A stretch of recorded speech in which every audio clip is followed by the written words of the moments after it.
Olá, internauta, seja muito bem-vinda aqui ao Espaço Online, que mais uma vez vai falar sobre saúde, mais especificamente sobre uma constatação. Muitos brasileiros estão usando balão de silicone para emagrecer. Hoje nós vamos esclarecer quais são as indicações reais para este tipo de procedimento e quando não deve ser utilizado. Nós estamos recebendo aqui em nossos estúdios um especialista no assunto, o Dr. Ricardo Portieri, ele que é cirurgião do aparelho digestivo e também é coordenador cirúrgico do pronto-socorro do Hospital Bandeirantes, aqui de São Paulo.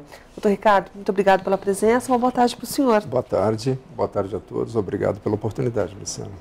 Doutor, por falar em balão de silicone, talvez muitas pessoas ainda não estejam acostumadas, né, com essas novidades, enfim, com essas novas tendências. Muita gente ainda confunde o balão de silicone com a cirurgia bariátrica? Confunde sim, Luciana.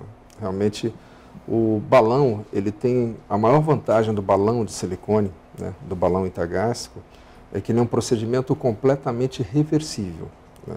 A partir do momento que a pessoa se submete à colocação de um balão intragástrico, ele vai ser retirado obrigatoriamente 6 meses depois ou antes, se alguma complicação acontecer. O senhor trouxe, inclusive, né? Trouxe, sim. Tá. Um exemplar para que a gente possa conhecer um pouco mais detalhadamente, isso. Que é justamente esse tipo de material, mais nobre, né, que está sendo utilizado nesses casos. Os balões mais modernos, esse silicone ele é bastante reforçado, né? Então, a chance de ruptura é muito pequena.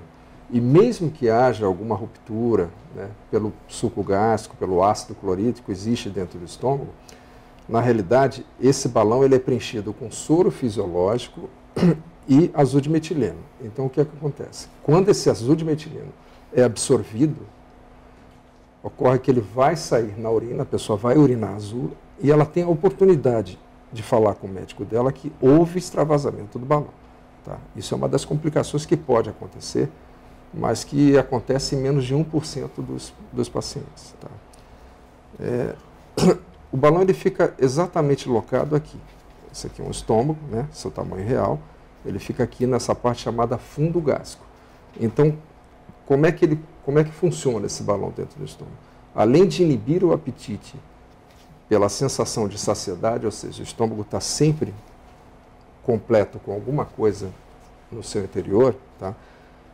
Esse estômago, ele sempre estando cheio, tá? Ele vai inibir também a produção de um hormônio chamado grelina, que vai até o cérebro e estimula o apetite do paciente. Então, não é só ação mecânica, também é uma ação hormonal, impedindo que a pessoa ingira mais alimentos, né? Obviamente que como nós havíamos conversado, não são todas as pessoas que vão passar por esse procedimento, né? Existe uma seleção de pacientes que a gente pode falar logo a seguir. Com certeza. Doutora, até para esclarecer um pouco mais o nosso internauta, o nosso ouvinte, muitas pessoas ao ver simplesmente esse balão podem ficar até um pouco assustadas, né?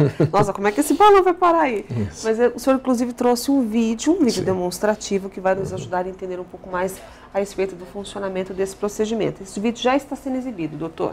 Isso, exatamente. O balão ele é introduzido até o estômago junto com um aparelho de endoscopia. O procedimento é feito por uma sedação, tá? Não é anestesia. Tá? Então, o endoscópio ele acompanha a colocação do balão até o estômago, ele é insuflado apenas quando chega dentro do estômago, tá? Em torno de 500 a 750 ml de soro fisiológico e azul de metileno, como já havíamos falado. Tá? Ele vai ficar exatamente nessa posição, né, dando essa sensação de o estômago estar sempre ocupado, né, está sempre cheio, tá, inibindo assim o apetite do paciente. Tá? Para retirar o balão, ou seja, 6 meses depois que o tratamento foi completo, existe uma desinsuflação por endoscopia novamente e a retirada do balão pelo mesmo caminho que ele entrou, sempre acompanhado com endoscopia. Então, é um procedimento até simples, né? É um procedimento minimamente invasivo, né? Ou seja, o que é minimamente invasivo? Não é um procedimento cirúrgico, não tem corte, não é nada. É parecido com a endoscopia digestiva, que muitas pessoas já fizeram e conhecem o procedimento, né? É feito sob sedação e não sob anestesia. Em alguns serviços, a retirada, o paciente é anestesiado só para não ter o risco de ter broncoaspiração. O senhor, inclusive, trouxe, né? Um exemplar para que a gente possa conhecer. Exatamente. Esse aqui é o tamanho real. O balão, ele fica todo enroladinho assim, desinsuflado, só dentro do estômago que ele vai ser insuflado dessa maneira. Tá? Então, ele é introduzido pela boca, junto com o aparelho de endoscopia, acompanhado junto com o aparelho de endoscopia. Deixa eu pegar aqui o meu estômago. Tá? Ele desce pelo esôfago. Tá? Quando ele chega nessa parte do estômago que o vídeo mostrou, agora sim que ele vai ser insuflado com soro fisiológico e com corante. Corante azul de metileno. Tá? E ele vai ficar nesse tamanho real, como nós já mostramos. Tá?